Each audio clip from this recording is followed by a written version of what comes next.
Alright, welcome back to the channel, guys. This is Slight. Today we're going to be putting on a QuickShifter from HealTech. The kit that you're going to need is, I don't know if you can see that, but the QSHP2T and then the IQSEW1. Right, so these are the two kits you're going to need. That is going to give you the pressure sensor, the hardware and stuff like that, also the harness for the ignition, and of course the control unit. So the first thing you're going to want to do is you're going to be doing the pressure sensor. Now, there's a couple different ways you can actually do this. Because he wants to kind of do the up and down shift, you're going to want to use this bolt section here. If you do it in this line, so if you put the sensor in here, it's just going to feel the compression, right? So when you go up shift, it pushes down, compresses this, and then it would see that. Now, I'm gonna recommend him not do the downshift, but I mean, it's up to him. It does not auto blip, right? So this kit does not give you an auto blipper. This is good for quick upshift. Downshift, I mean, you're timing it. You can damage your transmission if you don't time it down properly. So I would recommend you not do that. The way it works is you're gonna wanna put it in here. They give you another bolt and of course some hardware, right? And some Loctite and stuff in it as well. They do give you a torque spec. The torque spec is very low. I think it's 4. It is 6 Newton meters, right? So it says if you don't have a torque wrench, you can tighten it.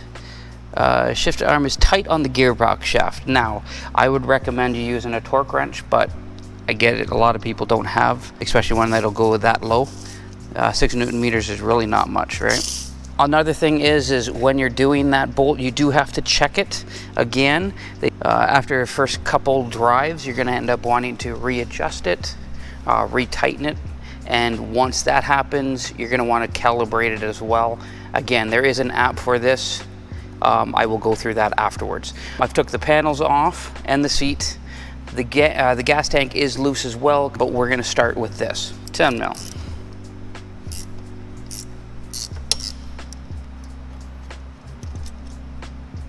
Okay, so it does not matter. There is no right or wrong way to put the sensor. It can go this way or flipped around, it doesn't matter.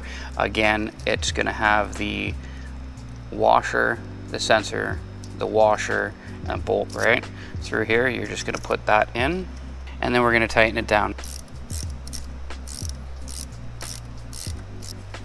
So when they say when you tighten it, don't rotate it afterwards, right? Once it's tight, right? You don't have to worry about that. I'm gonna go and check the torque on that. We're gonna actually loosen it off a little bit because I'm gonna wanna get this in so it's closer towards there. Okay, so that's towards the inside there.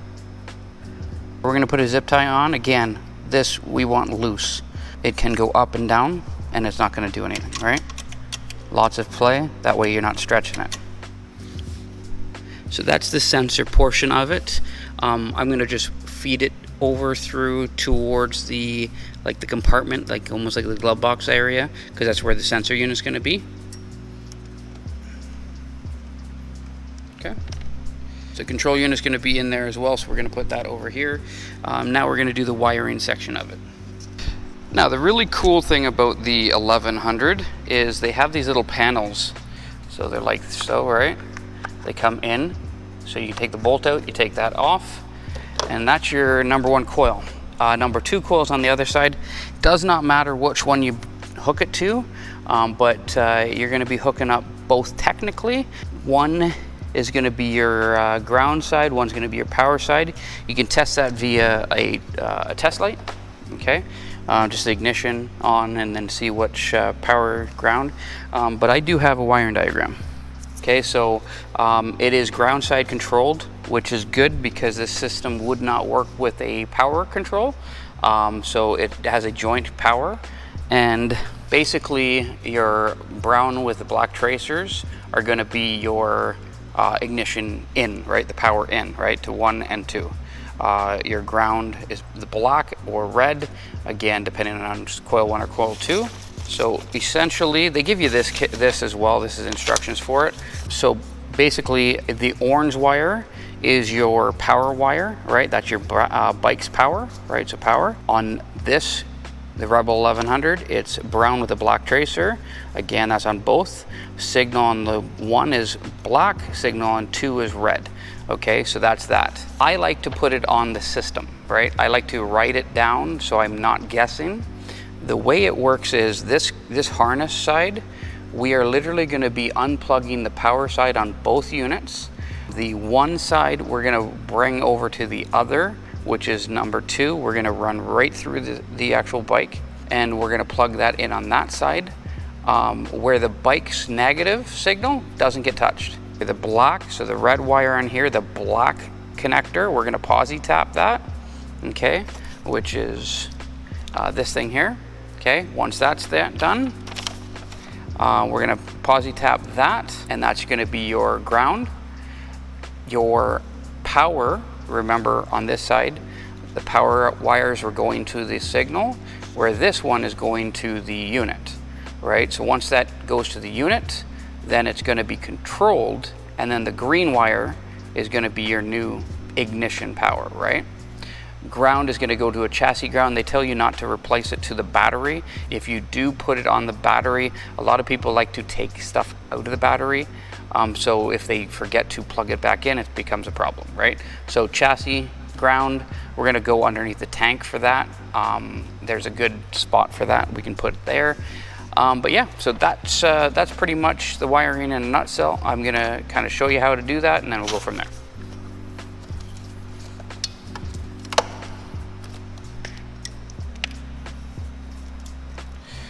Ground,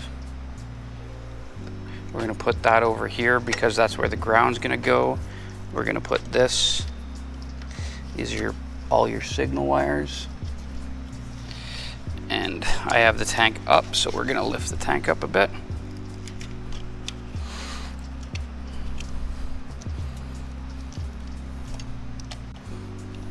So this will give me enough room on this side, so that's going to go to the coil on the other side. This stuff's going to go on this side.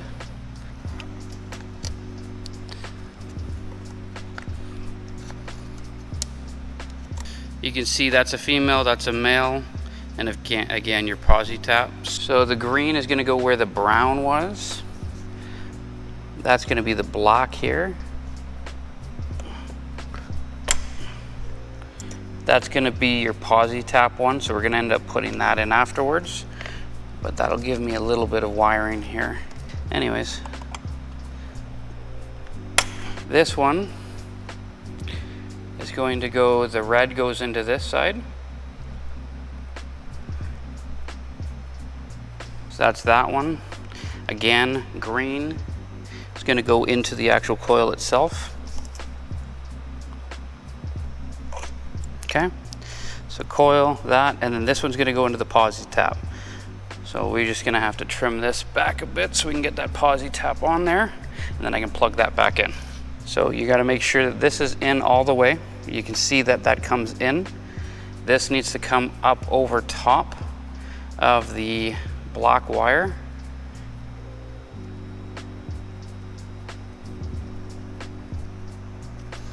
Okay. So that's like that. You're going to want to push this in. Make sure that that's tight. You're going to do it on both sides. Okay. So that's in like so.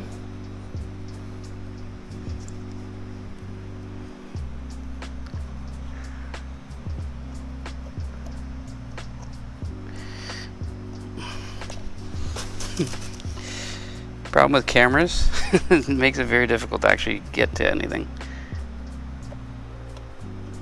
All right, I'm gonna zip tie that all together so it's nice and clean, and then we can put that back together.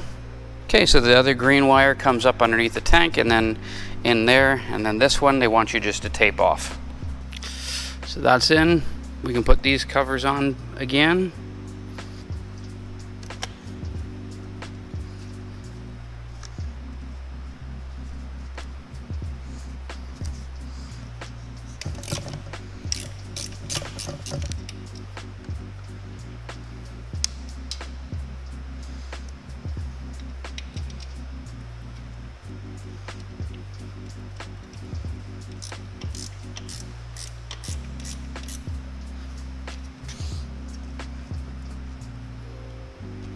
we got to plug this in.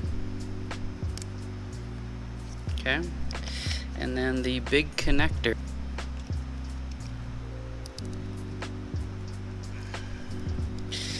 Okay, we're probably going to put this right here. Okay, but in the meantime, I'm just going to test it. So what's supposed to happen is I put the key in, I turn the ignition on. This should go red and then green, I believe. Oh, green and then red. Okay, so let's see what that does.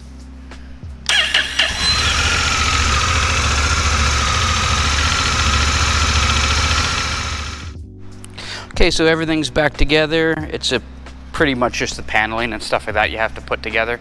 I have to do the app stuff. Once that's done, I'll show you exactly how to do that afterwards. Okay, so now we're going to end up doing the actual real world testing. You got to go to the iOS for the, or IQS, easy Wi-Fi. So you're going to be doing the, there's two apps. The one app for HealTech is Bluetooth, the other one's Wi-Fi. You want to join, or you want to actually do the Wi-Fi.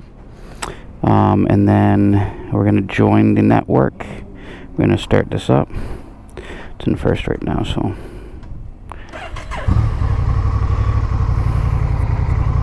Okay, so you're probably not going to be able to see this, but I'm just going to talk through it. Okay, so it gives you all kinds of different information and stuff. This is what you can do. It controls the module that's underneath the seat, and that actually will give you all kinds of information. So again, setup wizard. Wizard would be the initial thing, so like it comes out of the box as thinking that it's a 4-cylinder bike. You got to switch it to 2. It goes through everything, you know, bypass modes and stuff, and everything that you actually go to and click on, it will, like this is the QuickShifter sensor setup. It'll give you exactly what you're doing, and you can adjust everything, right? So you can adjust the sensor. You can adjust the sensor, and that's kind of how touchy that sensor is. So like I'm going to barely touch the sensor, and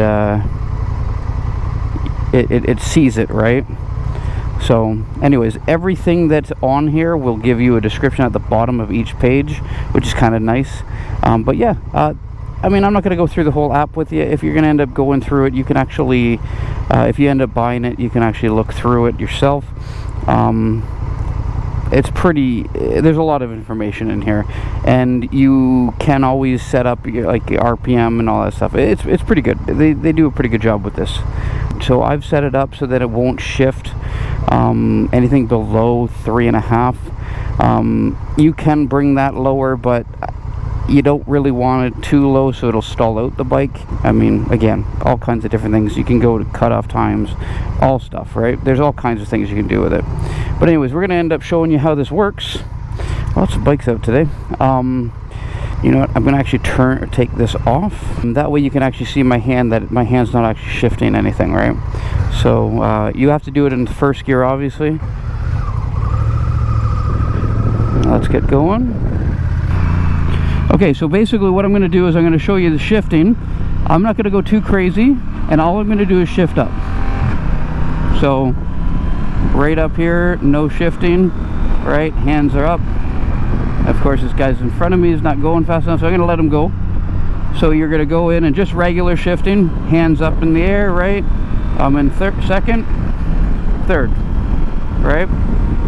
We're going to go up a little bit. Again, no shifting, into fourth, right? So it's pretty neat. It's very smooth. Coming down, like I said in the install, it doesn't have an auto blipper, so you can actually downshift, but it's a little bit more difficult just because you have to have the RPMs a little bit lower. It's not like you can just downshift right now. You have to have the RPMs down. You don't want to damage the transmission, right? So it looks like we have a red light, so we're going to slow it down and down into third, right? And again, no hands, right? Down into second, right? So you can do it. It does work, but it really prizes, like if you put a little bit of effort, like RPMs into it, it just, like, that was second, third, and fourth, like immediate. And that was, I mean, it's fun. It is very smooth. If anything I could say about this, is very smooth. Okay, so hopefully nobody turns this way. I'm going to do it one more time. I'm going to actually slow down to nothing, and then we're going to, so that's, again, no shifting, no shifting. Okay, so we're going to go from first gear, and then we're just going to automatically do the thing, no clutch.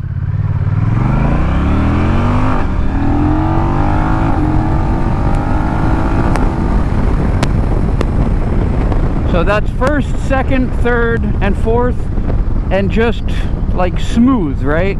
It's not like, you know, blippy, or it's very smooth. Like if you're thinking this is a little bit too choppy, or you need some more time to shift, I mean, you can dial that down as well. One good thing about this is it's fully adjustable. You can change everything. One additional thing that you're going to need to know is after you ride for a little bit, they do want you to recheck that torque on that sensor. If I don't hit the shifter up hard enough, it will cut the fuel. As you can see there, it cuts the fuel, but I'm not actually hitting it enough to shift gears. So that's one thing that you will have to kind of get used to. If you're a person that likes to kind of rest your foot underneath the shifter, waiting for your next shift, just that tension underneath that shifter could cut the fuel out, right? So it could actually feel weird in that event. But that's like any pressure sensor that's there, so you just got to be careful as far as that goes, right? But I mean, it's just a slight adjustment, right? If you do find it too touchy, that's where I would dial it down, right? And then of course, depending on your shift point, you can change the amount of time it cuts that fuel off, because that's essentially what it does. It cuts the fuel off so you can jump into the next gear, right? And then again, we'll go downshifting, right? And downshifting, you're going to step on it, and you will feel a little bit of pushback on it, but again, just kick down, and you'll be fine. Okay, but yeah, so the thing I like about it is it's clean. It's very easy to adjust. The app works quite well. Like, no complaints there. It's actually been very good. I've been testing around it originally. I'm not typically a guy that needs a QuickShifter, but I can understand their purpose. One of the things that I've noticed with the Rebel 1100 is it is a little bit unstable the higher the speeds, and a lot of that has to do, I mean, tire, suspension obviously, but when you're going, right, and you're riding, pulling in this, actually, like, watch the bar, right, just pulling in that, it actually moves the bar slightly, right? Not much, right? But it does that. And if you're going in spiritly and you're gonna pull there, you can get that little vibration, just that little section, and that will actually increase a little bit more vibration. With this, just bumping it up, you're holding the bars. I mean, it's smooth.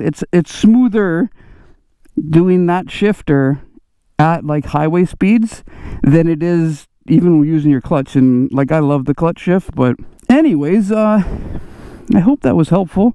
This is actually a pretty unique thing. I've never really seen anybody put the QuickShifter on the Rebel 1100. I know there is, obviously they do make them for it, so, but I haven't seen anybody with it. So anyways, if you do like this channel, if you like this content, give me a thumbs up, like and subscribe, and until next time, guys.